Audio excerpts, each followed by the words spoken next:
Hey everybody, this is Heath with Frontier Gun Guys. Today we're going to be taking a look at my Bushmaster AR-15. I'm going to go through the history of it, the functionality of it. I'll field strip it and show y'all how that works. I'm going to go through a few of the attachments I put on it too.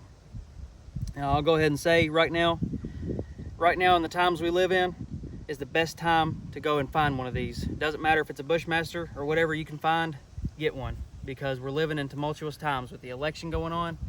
Everything's getting crazy. Right now it's November of 2020. And if it's ever been a time to get one, it's right now. But anyways, so if you ever are looking for a Bushmaster AR-15, you probably won't find one of these brand new because they were bought out by Wyndham Weaponry. But you may have some luck finding one on the used market. So the basics of this gun is, I'll go ahead and show y'all what I've got on it. So as you can see at the front here, I've got a TLR2 HL weapon mounted light. I've got momentary on and off features, which means that the light will strobe, or I can just have it on, or I can turn it on and leave it on. I've also got this little switch that will actuate your laser, and you can adjust that. You can zero that laser to where your bullets are going to impact at a certain range. So that way, at night, if there's ever an intruder and you're in the house and you can't see him, you've got a white light that you can blind that person with or strobe them and get them disoriented so you have the upper hand. As you can see, this is a M4 barrel, which this isn't a military gun, but that is meant to clamp a grenade launcher on. But this day and age, nobody has grenade launchers, obviously. This is a bayonet lug. This is essentially a mil-spec rifle. I've added my own little touch to it. I've got a few different things about it. Up top here, I've got a Trijicon MRO. You've got 6 different settings of brightness on green or red dot. It's got a glare cover on the front, so the sun doesn't shine in it and then you're blinded. On the bottom here, I've got a Magpul vertical grip. It's called the RVG. And right up top here, this is a quad rail. I paid no more than $20 for this at a gun show. I've seen them go for $100 elsewhere. I guess I just got lucky on that one. The bottom here, I've got more Magpul furniture. This is a Magpul MOE grip. It's got the rubbery texture to it. It gives me a good grip. It's maybe not when your hands are wet, but it's got a very good grip to it. It's got some stippling, and you can put cleaning kits in the bottom. On the back, I've got even more Magpul furniture. This is just a simple Magpul rear stock, and as you can see, it is a 6-position collapsible stock. All ARs typically come standard with this. Sometimes they have a solid stock on them. That's just, they typically have the rifle link gas system. So, the basic function of this gun, and I'm gonna go ahead and show clear, and I'm pointing in a safe direction, guys. Don't ever point a gun at something you don't intend on destroying. So, you got your safety lever. You got fire and safe. See that? So when you have to come up to fire, you can actuate that quickly. Now, if you ever had a machine gun, as in the military version, it has a 3rd position where you can flip to full auto fire. So, as you can see, the gun is again clear. When you pull the trigger, it goes bang. The hammer rides in here. The hammer will come up and strike your firing pin, in turn, lighting off your round.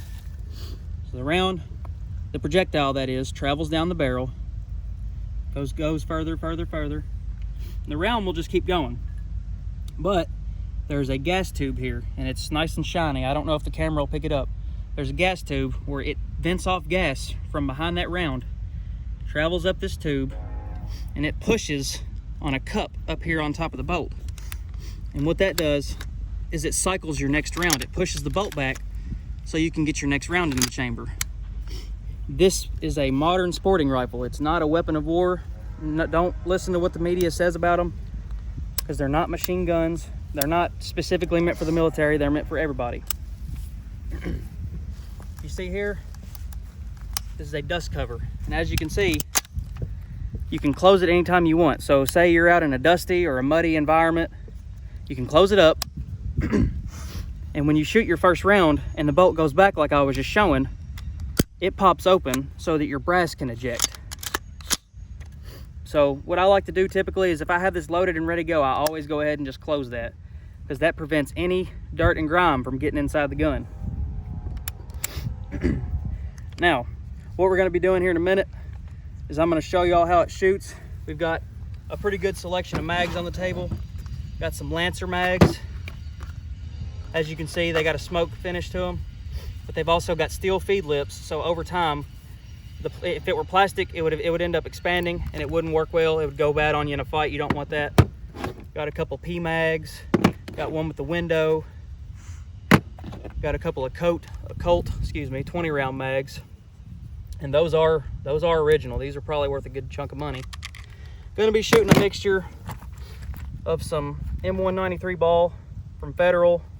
We got some Independence ammo. It's all 5.56. We've also got some M855 green tip. The green tip ammo has a mild penetrator in it, so we'll probably be careful about shooting our steel with that. This is really meant for what the troops carry overseas.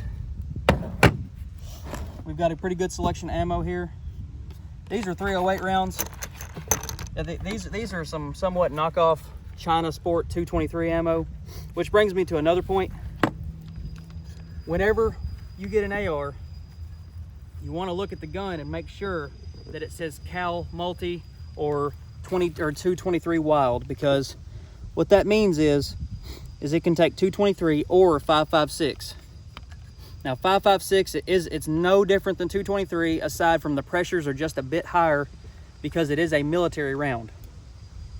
So make sure if you get one that just says 223 or one that just says 5.56, that's fine. Just don't go putting 5.56 rounds in a 223 very often, just because the pressure is a bit higher. You don't want to risk the chance of anything breaking, any extractors breaking on your gun. You know, the guns can't handle that much pressure. But like I said, don't put them on a steady diet of it and it'll be fine. So what we're going to do is, here in a minute, we're going to be taking a few shots. As you can see, we've got a target-rich environment in front of us. Got a nice little surprise at the end. Just stay tuned, guys. All right, guys, real quick, I'm going to show y'all how to field strip and clean your gun. I'm not going to clean it today. I'm just going to show you how it disassembles and how you can clean your parts. So, first thing, obviously, always, and I do mean always make sure that the firearm is unloaded. You don't want to mess with a firearm with any ammo in it. In fact, we need to keep the mags separate and everything. Just don't do it, guys. It's a bad recipe. So, as you can see, there are push pins, these 2 push pins. Now mine are nice and loose because I put plenty of rounds through it. We're going to put it on safe too. It doesn't really change anything, but these 2 push pins will come out. First thing you can do is push that out. I just use my finger. Like I said, they're really loose. And if they won't come out, you can use a round. As you can see, I pushed it through the other side. That pulls out, and the gun separates from, this is the lower and this is the upper. And for today's purposes, I'll go ahead and separate the lower from the upper. So there's your other push pin. This one can be a little bit stiffer because it pivots. And you just pull it out. And these pins are captive. They won't go anywhere. They'll stay right there on your gun. And there it is. And you'll see that it breaks apart like magic. Boom, there it is. So, first thing I'll show you, I was talking about the hammer earlier. So if it's on fire, and by the way, guys, if you ever have this apart, you don't ever want to dry fire it without the upper on it, because it's just not good for the hammer. It'll get into your it'll get into your bolt release. It'll tear it up. It's not good. So when you pull the trigger, this hammer comes up and it hits right there on the back of your firing pin. It hits the back of the firing pin, in turn setting your round off. And you'll see, once that bolt comes back, like so, the bolt comes back, it pushes back on your hammer, and you're still holding the trigger at this point, so it comes back and it locks. And then your bolt will slide forward, chambering your next round. And you'll hear a click when I do this. Ready? That's called your trigger reset, because this is a semi-auto rifle. That makes it, the trigger resets every time you let go of it. So that's the basics of that. And this is your bolt release, by the way. I'll show you more about that when we do the manual of arms. So when you want to pull your bolt out, you take your charging, this is the charging handle. You take your charging handle, pull that out, pull your bolt out first. that's your entire bolt and carrier group. Now when that gas comes down the barrel, it comes all the way through this gas tube and it hits this cup, and then it breaks. All right, this is the head of your bolt.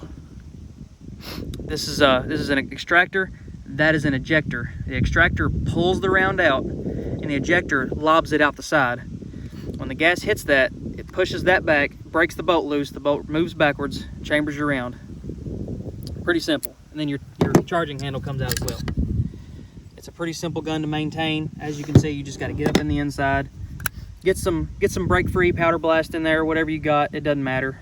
They're pretty dirty guns, but that's nothing a little bit of elbow grease can't handle. So when you want to put it back together, you start from the rear with the bolt forward. By the way, you want the end of your bolt forward. You start here. Actually, here, you put your charging handle in first. You have to go up and kind of fiddle with it. All right, it's just locked in. Now it's locked in. You put your bolt in. You want to line it up with that, with the top of your charging handle. And it can be a little finicky sometimes, but once you get it right, it all goes right back in. So now the upper is completely reassembled. So now I will reassemble the lower to the upper. As you can see, your captive push pin, you just got to wiggle with it sometimes. There you go. There's the front one. And typically you don't have to go any further than this. You can leave the upper and the lower connected, because if it's like this, you can access everything, including, which I forgot to mention, your buffer spring. Your buffer spring is what pushes your bolt back into battery. All this is a big spring. This is a buffer right here, and the spring goes all the way back into stock. And if any of you out there have ever shot an AR, you'll know you can hear the spring as you're shooting.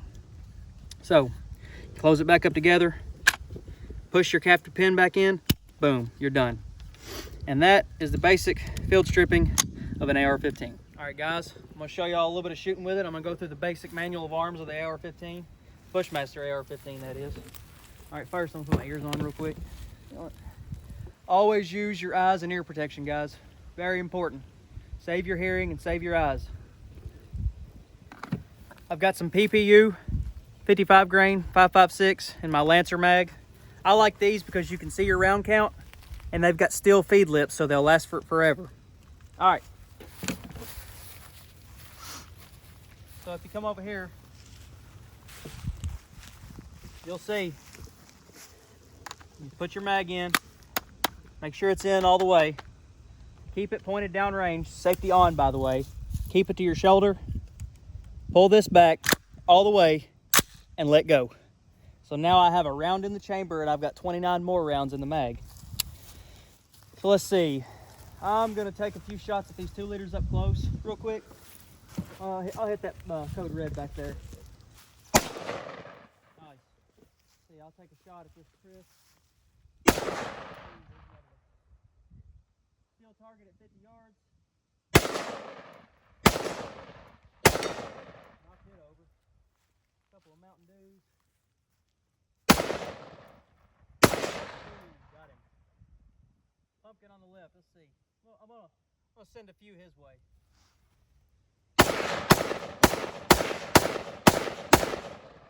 All right, I'm just gonna send a bunch. I'm gonna mag dump it.